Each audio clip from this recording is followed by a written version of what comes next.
Mo fa no ki he mana mo fe papa ki ko mo nga fi. Ka te ka ke asi hake. Ka ko mau tu ko ni. O mau fa no ma ki he ko pa ai mo nga fi. He? O mo sio ke langi. Ko pu he ai mo nga fi.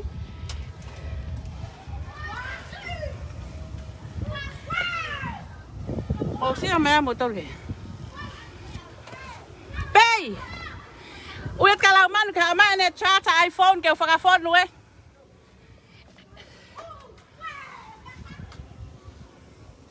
Ka mau sia mai. Mau sia ka fu ko nga ao rồi, ne langi. Ka pa te mau sia ke nga alo ai ao. Pa mau sia mai ke ta fa ke foi ao ko e. Mau sia mai ke. Ka te mau fa no mai be ke fe pa ki go ai. Ai mo nga fi. Oku hangi. Mamma he ok teringa. Mo fa no mai ai.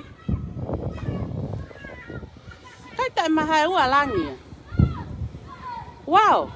Ok teringa na mapuni ko pa pe me ava. Ka ke mo sio mai ke fa kai fia ko e. Pura na tula, ao na tula he me ko tope he. Kapate mo sio ke foi ao ko e. Aku pakuna namu, we. Nangalo ke tu ha mau me na nam. Kamo fa no ma ke foi pahu ko ne nai.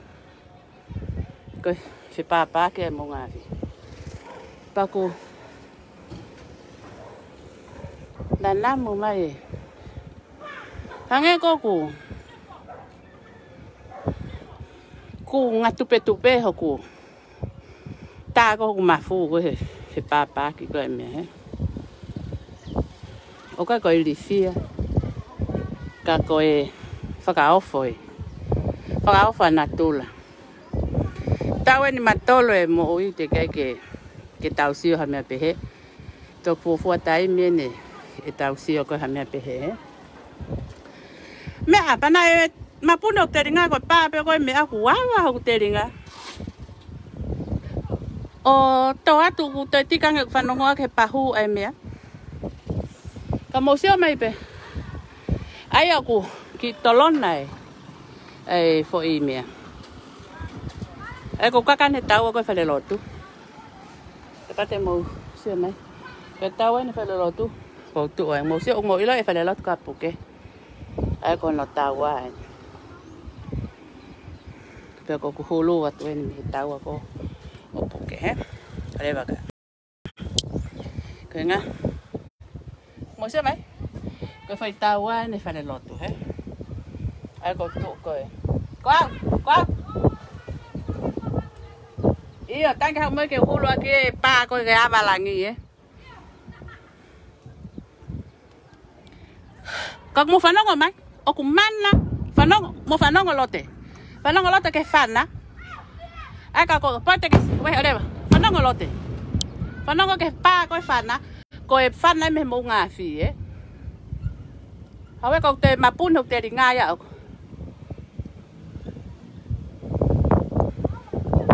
Ai ko te mini ko e pa ta e puna hafi. We ka ko e ko fu a ho e. Ka parte mo si o pe ki. Ka le ma ke to kaka. O ke heka me tumutumu ko ho mau tawa e. No sabe mo ku ta se kaka.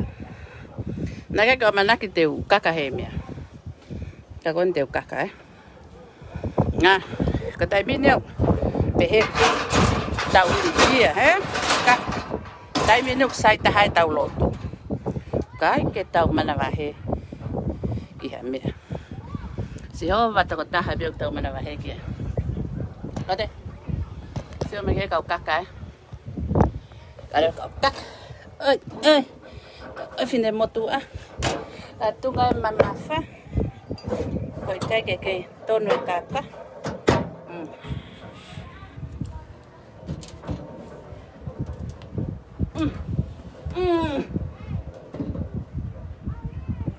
Ôi vậy.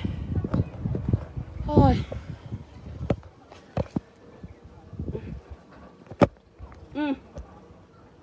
Ôi.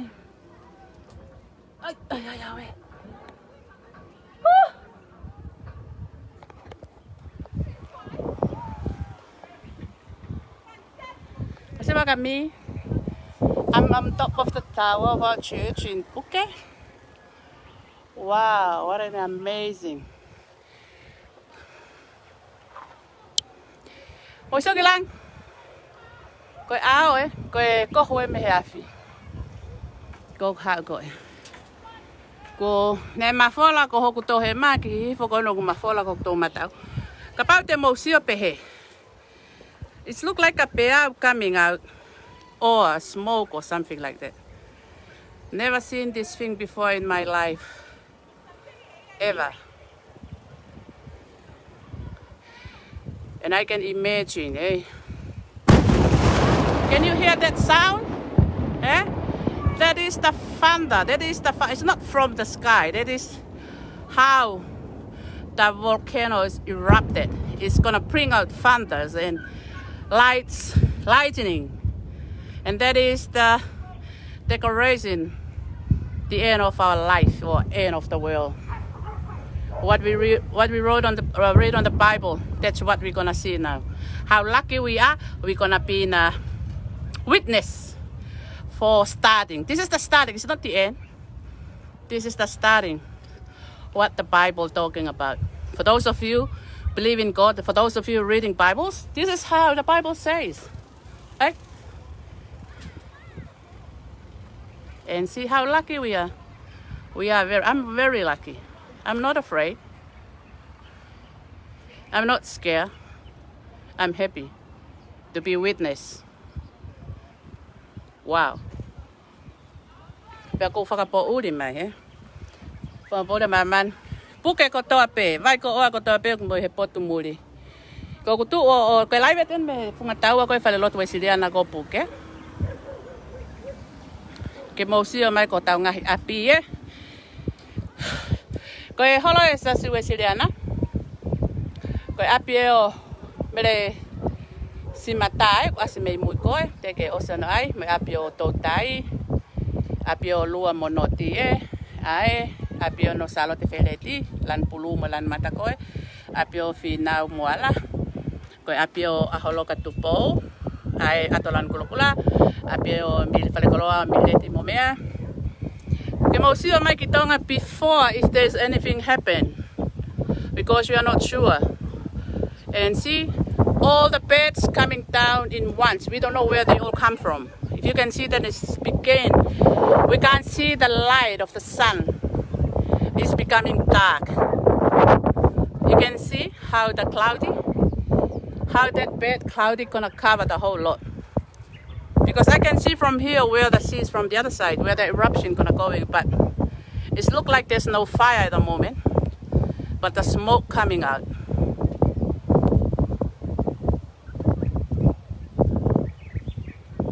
Pamo fanonga mai peki ai, ko se pa kia ko ai mounga fi eh. But what else you gonna do? It's not too late for those of you not believing in God to be repented. And whatever happened in here in Tonga, because we know how lucky we are to be a Tongan. Eh? Tau foki ke Iraqi aho night. Fire tukumo uya sastu polo aki. Tap moya na ne faluku ai kele hiki o lunga hapai ke hotu. Tuku hono kakai, tuku hono kele kilangi ko ahoen. Sio ko tau monu ya. Tawas mate te we Tonga ko toa pe. Wherever you are, which corner you are in Tonga. Yeah. Kamata ke whakapouri ka ke te lava sio ki tahi. Ai ka te mōsio mai peke ngata anga koe o he. Au ta mini o kumhalo koe a whiu tātānaki ke nau toki puna pe ko ka pui ko toa tongani. Ka mōsio mai ya. Koe tau toluen. Koe kakai monu ia ko vai ko anu ko tua te funga taua koe whele lotu e siliana. O si mōsio mai ki ai. Na wala whau tō la langa paku pape ai mea. Mātu ke whine mātua tōu ko lere. Ka koe ka mōsio mai. I hok tawhaki. Ai ko mōsio mai ke ko hanga en ki sia to tai ai ko hanga ki hifo ko ku to o he ma pele lo tu e ole wa ke fu mo sia ma ke pele lo tu e ma monga ai ko apio naisa mo mea pa te mo sia mai pe le o ku ato ai ko ato ko hanga ko lan kula mo lan la kapa pe ai ko apie o la toa mo teu ai ko ilong ko fe kula ko apio a loka mo tupo ai api ko ai ka ki tata hape ko apio pamka na mate telefoni ke lo tonga he lele fa matala me ka nga ko ya ko o ku fesi o fa o se mai na ko fa ka muy en ko nga in case ko nga ko tonga ko puke te minu fia na tolu ya ko nga ko slot to puke o si tali ko to puke e ki ko si sukalai si he pe mo se me ke ya ko yo to he ma ako apio o oku ako asko hange ko hinehina mo ki foi atolan mata hoko mai kai apiko o tama mo mea aya ko hoko mai ki he o le waka si o ki he ko apo hai ko vilien ko fetayaki ko olivia ai foi ato ko han ko ku foi algi he margi mata ko olivia ia pe ko fetayaki ko kalo ni apiko ko ia ko fare kolo ari o pe ko porque mo se ma ke ha o se ho me ai malo la man na la man o ko ma ki station ni o ke foto ko foto ni pe pa ko mana ko hinga pe ka pa te mamate o mo ilo pe na mamate me fe yo mamate me tawa ko ni fa lo tu so ko ma pe mo nu ia ta mamate me tawa ko ke ma hiki me ma fa fangu tu tai ko fa so ko ma fu po tsunami mo so ma ko ma fu po tsunami la ke hanen te ngawe anam ha ku matai makai la he uha ai pa ko mo si pe mai pe ko fa funga vaka ko se ne maka patini fa le lan mata me mui ko ka ke ma ki ai ma ko mata fa na wa mata ai ko mo so ma ki apio sone kuritonga ai asmai ko apio lua ko sone kuri ko lua me mu puri mai ko apio no ayona mo mea ko apio mau fai ficau ko pa ko to ta hape hen pa mo lau man ko matu ko lau man when fa ne ngai fa le lot hanga la mano ko i lai tau he mau tapan kare ka ku te pe ke puho ma ai me aku tai minu puhi smoke ai he ok smoke pe puhi me ok te kai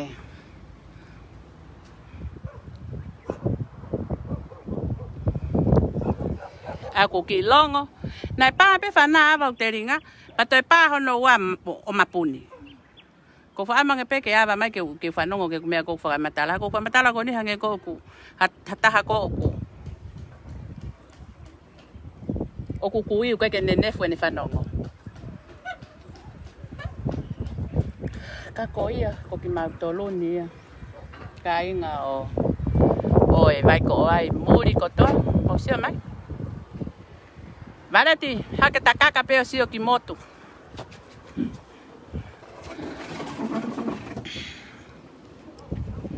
ai ko faka osi ko ka va palo ko ni alo ke hike fa fangu ko ke ne ilo ke lava ke fa fangu ke ta tu le tsunami si ko la ke moto ke lava ke fa fangu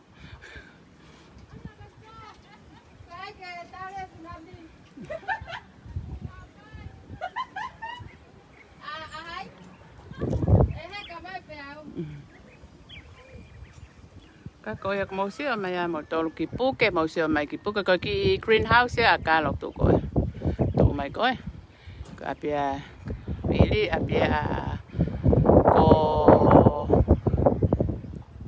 ko olivia pe pa na api ko as mai me mu ko as ko fa I fare ko ya sia mai ko ya ko ngai fe tu no clava camera fusi mai Kaka ke te fusi he ko nga ka fusi lo ka pa ma fana ko to e fine moto aki la lo fusi kau tu pe o kulu an mai super kulu hok va e ke la ipiliki ko nga ka ha upe ai me ai havili ke to ka super kulu I moa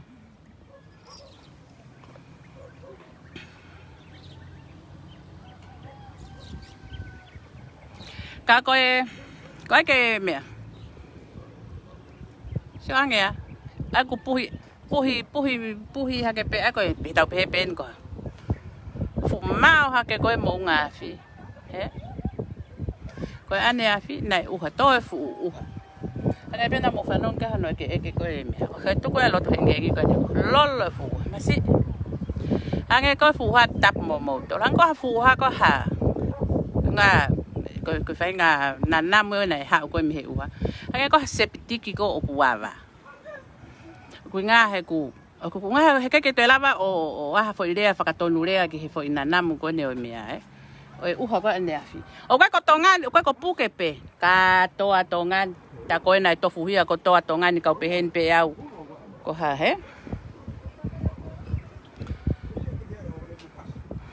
O ku kai mate afi ka ba ko ke lo botana ke afi ke to ki ulo fakaku mai. Ko pe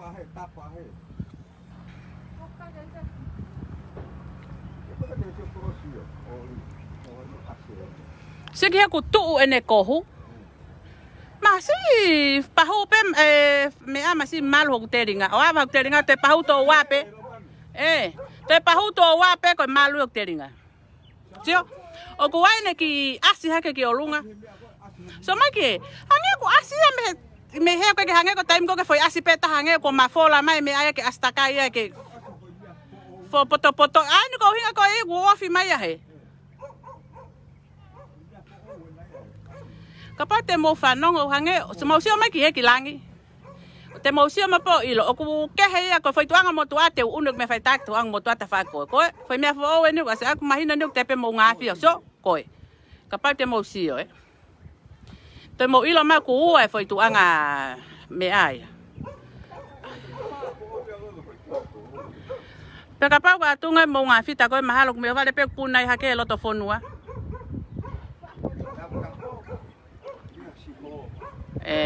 Mau sio mai ki he o asia tu pe ko foi ko mata ia fe ua he ai ko ia ko hange ia ko anga e fa mata la ko me station ni he o hange ia ko te ha foi ngutu ngoto umu e ta ko fakatatawe hange ko ni lelet mehen ki polo ha kwanga ko tu ko ni ko kolosia tu pe I muye ku mete ahina he meta hina kolosia ta ta kita ko pe ko polo ai pa mo faita fa ke ta ko ki hihifo hange ni o ku uai de ai me fo o ya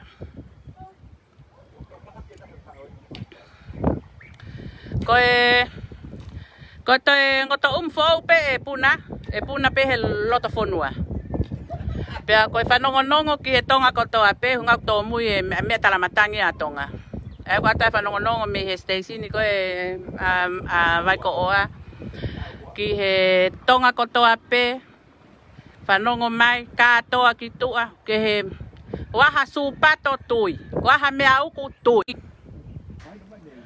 Ka pate mo usio mai mo tolu ki he, ai ku ua ai mea kumasio kai mo kawa.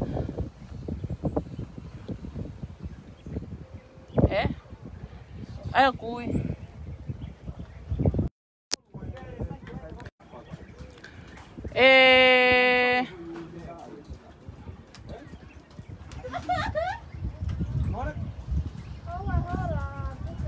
o mau sia mai ki he o ngari fakakata ka hange ko o ku striking ke ai lighting ki olunga hange ko strike e fa pe fi ako kamakamata mo so mai pe ki he ka hulu atu pe ka ke fula ene asi he pa ko si fakapopo uri atongan he taimin so mai he ai ko ia he ai ko me ai ka mo si mai mo tolo ki he so ke ai ke I ke taimin ko tu malo ko foi fanta ko ne nai ko foi ko hano ui whakatonga ko foi mea ko whakatai mini katoa ka kai unau lere ki mata ki eua he Ko le ra ka kai ki mata ki e wa tai mini ko tui ko mata ka yo wa ko ke ya ha foi mo unga ya ke hange ko e wa ko foi mo unga e wa ko va he ko tanga fo ki ko pepe ko mata ki e wa o ke ha mo unga ya mata ki e wa fereti pe ya ka pe ko foi ko ma lunga ya pa pe he fa no ko na tala ki mo atu yo me malu itu mo ho me mana va ufi mo ho ulu he ai ko hange ata ko na o po fa ele ka ko fa no ko atu to tapu Pagava me sene, kamata me sene se kenga tanga te ke lau ka ke ke vai wa huke ki mu ke tohia fakaha. Lau ia ka ke tulu tui fai ha o lotu fakafeta ka si hova ho wa usia ha aho pen ke kau he fakamooni ki henga ha ona tula na talo no fanau ki tau tolu pa ko tau toki ya usia ke tau si o tonu hanga hi me pe ko tau monu ia o kai ko pehe ko ahamate ni kai ko tau monu ene fa hinga ko kunau he mo sio mai hange tolu e fo uhila he pea ko uhan ko na lau kai me mo kui na mo kui tamai kwa e siti ha he uha kaka ga mi sio tu he ko he ke tu ai ai ba papa ta hawe ko kiri sio ka maka nganga fo ya ko kiri ya ko uha uri ko uha sino uha kiri ya Tamanga ki foi maka kona uri lalo, sio kana mo bae. Sio ko ki foi maka uri ko. Sio ke, uno ke. Sio ko, sio ki lalo. Ala ki mua, sio ki foi maka nga ki foi one pa ki foi ha. Okay, sio ko mai, tomai ko ki foi maka e ua kona. Sio ki foi tahai. O mo sio mai?